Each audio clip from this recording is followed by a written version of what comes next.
Halo teman-teman, salam sehat selalu, salam sejahtera, dan tetap semangat. Kembali dengan saya Bung Ropan. Kita akan mereview hasil-hasil pertandingan yang berlangsung di IPL atau Liga Premier Inggris yang berlangsung pada Sabtu malam. Chelsea atau The Blues mendapatkan 3 poin penting mereka di Stamford Bridge ketika mereka menjamu West Ham dalam pertarungan yang sengit dan dramatis sebelum Chelsea bisa memenangkan pertandingan dengan 2-1. Diawali dengan mereka harus tertinggal lewat gol Michael Antonio dari West Ham dan memaksa Chelsea harus bekerja keras di sisa pertandingan atau di sisa waktu yang ada untuk bisa mendapatkan 2 gol mereka lewat Ben Chilwell dan juga Kai Havertz, dan juga dibumbui dengan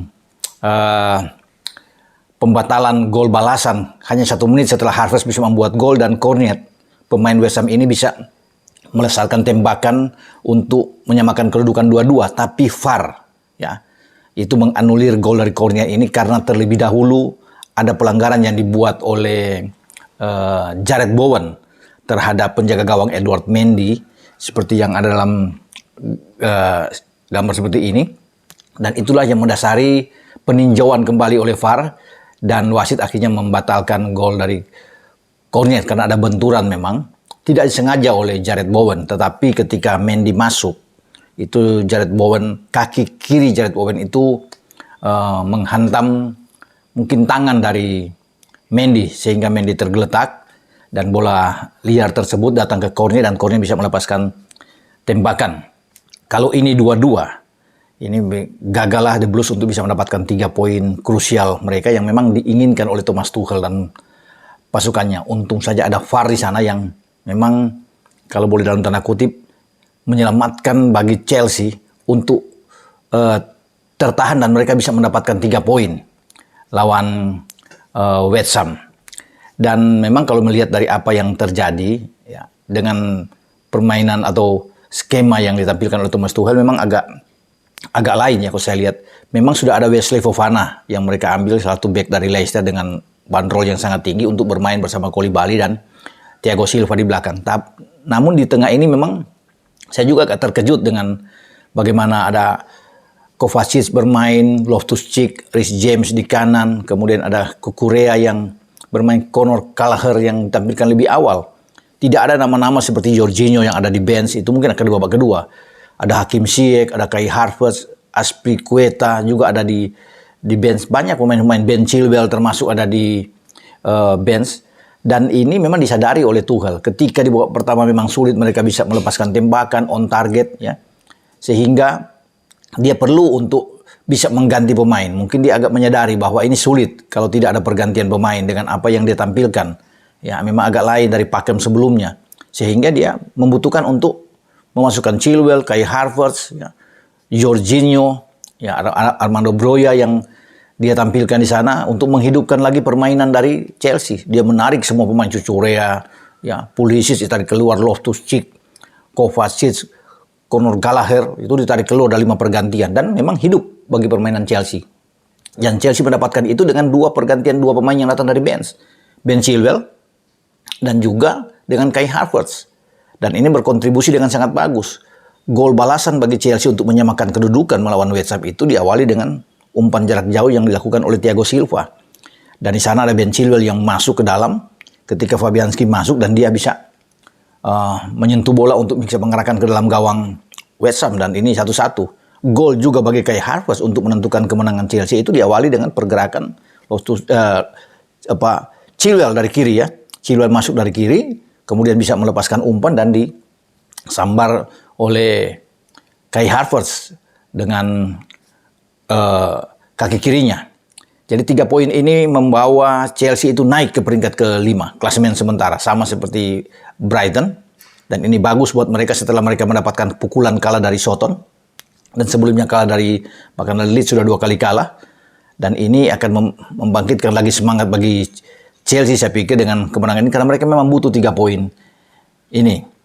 Oke, dari Chelsea itu Liverpool sebelumnya juga bermain imbang 0-0 di Goodison Park Bagaimana mereka melepaskan 23 tembakan 8 di antaranya on target dengan penguasaan bola yang sangat tinggi saya pikir ya. Itu gagal bagi pasukan Jurgen Klopp untuk bisa memenangkan pertandingan. Bahkan memang ada satu gol dari Everton dan untung dianulir oleh VAR. Conor Cody yang masuk di menit ke-68 untuk mencetak gol ke gawang Alisson Becker ini hampir saja membuat The Reds ini tumbang di Goodison Park. Tapi VAR membatalkan ini karena Conor Cody memang sudah masuk dalam posisi offside. Hasil 0-0 ini tentunya menguntungkan bagi Everton karena mereka juga bisa terhindar dari kekalahan karena Liverpool itu bermain dengan sangat bagus. Ya. Bagus artinya penguasaan bola yang tinggi yang saya katakan tadi. Juga ada sedikit penyelamatan dari seorang Pickford di menit-menit akhir di injury time ketika Salah mendapat peluang di sini dan Salah menembak bola, namun bola masih mengena tiang sebelah kiri. Bagi Pickford ada sentuhan sedikit dari Pickford. Kalau ini masuk selesai karena sudah terjadi di penghujung laga. Ada tembakan juga dari Nunes sebelumnya, ada dari Luis Diaz yang menerpa Mistar, tetapi juga ada Tom Davies juga dari Evertonnya juga menghantam di babak pertama kena Mistar gawang. Jadi memang ini serangan silih berganti, namun mestinya Liverpool harus bisa mendapatkan 3 poin di sini. Tapi mereka gagal bisa melakukan itu. Kabar baik bagi Liverpool bahwa kembalinya Diogo Jota di sana, Nunes juga sudah kembali dari hukuman kartu merah, Joe Matip juga sudah ada di sana. Jadi ketersediaan pemain dari Liverpool ini udah ada. Sehingga untuk bisa menatap pertandingan-pertandingan selanjutnya bagi Klopp ini oke lah. Ya, kalau bisa dikatakan dia banyak opsi yang akan dia mainkan dengan sudah masuknya Diogo Jota di sana. Artinya di lini serang ini banyak pilihan. Itu yang membuat bahwa Klopp coba untuk memainkan Nunes pertama dan Firmino masuk di babak kedua. Tapi saya rasa juga mereka butuh pemain-pemain yang bisa segar di tengah. Sudah ada Fabinho memang. Nah, kita tinggal tunggu Arthur Melo akan main. Ya, karena kemarin kalau bisa dilihat bahwa dia menempatkan Klopp dengan Harvey Elliott yang dimainkan lebih awal untuk bisa mendampingi Fabinho. Hendo itu mengalami cedera, termasuk dengan Thiago. Kalau Hendo udah ada dan Thiago, ini akan jauh lebih bagus bagi Liverpool untuk di lini tengah. Kita akan tunggu nantinya untuk pertandingan-pertandingan selanjutnya dengan apa yang harus dilakukan oleh Klopp untuk terus bisa membangkitkan motivasi dari pemain-pemain mereka, pemain-pemain Liverpool ini untuk bisa mendapatkan angka atau poin yang penting di setiap pertandingan agar mereka bisa masuk dalam persaingan di 4 besar atau di zona Champions. Ketika Liverpool tertahan, juga Manchester City itu ikut tertahan ketika bermain di Villa Park. Mereka gagal mendapatkan 3 poin penting, lagi-lagi Haaland terus bisa mencetak gol. Ya, memang baru satu gol dia cetak, tetapi ini penting bagi dia untuk bisa membuat dia sekarang 10 gol, memimpin daftar pencetak gol terbanyak di IPL. Ketika Haaland membuat gol, saya berpikir bahwa ini akan menjadi makanan bagi City untuk terus bisa mendapatkan gol-gol banyak.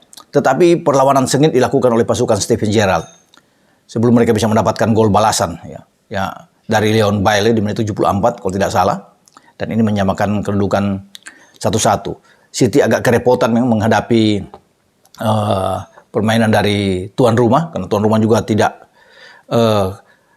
kalah gentar untuk menghadapi City. Ya, walaupun City itu lebih diunggulkan, tapi mereka benar-benar melawan di sini. Dan City memang kalau dari perolehan dari semua aspek statistik, saya lihat memang mereka unggul yang melawan Aston Villa, karena Aston Villa lebih banyak menunggu untuk counter attack. Namun Konsa Mings di belakang bermain sangat bagus, ada Cash, ada Lucas Digne bermain sangat baik, sangat rapi di disiplin di lini belakangnya yang menyulitkan bagi pemain-pemain termasuk Haaland ada di depan ya. Kita lihat ada Foden juga, pergerakan dari KDB, karena bagi Pep dia memainkan 3 gelandang lebih awal. Di samping ada Bernardo Silva juga, ada Rodri dan Gundogan. Memang ini yang membuat mereka menguasai, tapi sulit untuk bisa membuat lebih dari 1 gol. Itu yang saya katakan tadi. Pertahanan yang dikomandoi oleh Mings dan Konsa ini sangat bagus, di samping penampilan juga dari Emiliano Martinez. Di tengah juga Douglas Luiz bisa bermain. Juga bagaimana juga di depan mereka banyak menyusahkan bagi Ruben Dias dan kawan-kawan dan John Stones ya, dengan serangan balik yang membahayakan bagi pertahanan City. Dan City dengan hasil 3 hasil 1 poin ini membuat mereka ada 14 poin. Sama seperti Tottenham Hotspur. Karena pada saat bersamaan Hotspur itu bisa menang lawan Fulham dengan 2-1 di markas mereka. Harry Kane menjadi penentu kemenangan bagi Spurs dan ini menjadi gol kelima dalam 6 pertandingan yang sudah dilakukan oleh Spurs dan juga dengan Harry Kane. Dan ini menguntungkan saya pikir bagi Arsenal karena Arsenal itu akan bermain nanti malam menghadapi tuan rumah MU. Kalau Arsenal menang, Arsenal itu udah 18 poin. Karena sekarang mereka 15 poin. Di sini mereka akan unggul dengan 4 poin di atas City dan juga Spurs. Cukup buat pasukan Arteta sebenarnya untuk bisa aman ya. Kalau mereka dengan 4 poin, walaupun memang masih panjang pertandingan ke depan. Dan ini akan menuntut mereka harus habis-habisan di Old Trafford. Sementara bagi MU juga, MU harus bisa memenangkan pertandingan sehingga MU akan masuk dalam persaingan di 4 besar dengan 9 poin saat ini. Jika ada ketambahan 3, MU ada 12 poin yang bagus buat pasukan Erik ten Hag di sini. Sementara Liverpool itu turun ke peringkat ke-6. Setelah Chelsea menang, Chelsea ada di ke-5, Liverpool ke-6 dengan 9 poin. Kalau Liverpool bisa menang, saya pikir Liverpool juga akan ada di atas, akan masuk di posisi 4 besar. Kita akan lihat nantinya juga pergerakan dari Brighton yang sekarang ada di posisi ke-4. Brighton akan menghadapi Leicester pada nanti malam. Kalau Brighton menang, mereka juga oke dengan 10 poin, mereka ada 13 poin. Mereka akan bertahan di posisi 4 besar di zona Champions. Jadi memang ini rame ya persaingan untuk masuk di posisi 4 besar, termasuk dalam hal pencetak gol terbanyak. Haaland itu sudah 10 gol memang. Tapi dia terus dikejar oleh Mitrovic, pemain dari Fulham, yang walaupun kalah tapi gol balasan dari Mitrovic ini ke gawang Tottenham Hotspur membuat dia sekarang 6 gol dalam 6 pertandingan. Unggul juga 1 gol di atas Harry Kane dan tertinggal 4 gol di belakang Haaland. Jadi itu yang kita akan tunggu nantinya. Persaingan-persaingan yang terjadi di IPL yang makin seru. Bukan saja untuk meraih posisi di 4 besar tapi juga dalam hal mencetak gol. Dengan buasnya Haaland saya pikir ya luar biasa. Setiap pertandingan harus bisa membuat gol. Bahkan saya pikir bukan tidak mungkin ya Haaland ini akan mencapai 30 gol mungkin pada musim ini. Kalau dia begitu subur ya untuk terus bisa mencetak gol dalam setiap pertandingan.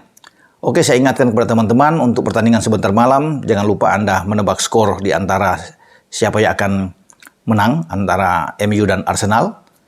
ACC atau Astra Credit Companies akan memberikan hadiah masing-masing 500.000 untuk 5 pemenang dengan total hadiah 100.000 ya per orang dengan total 500.000 ya untuk 5 pemenang. Jadi Anda akan mendapatkan Astra Pay Rp100.000 jika tebakan skor Anda benar, dan kalau banyak yang benar tentunya akan diundi untuk mencari 5 pemenang saja. Sampai di sini, ciao.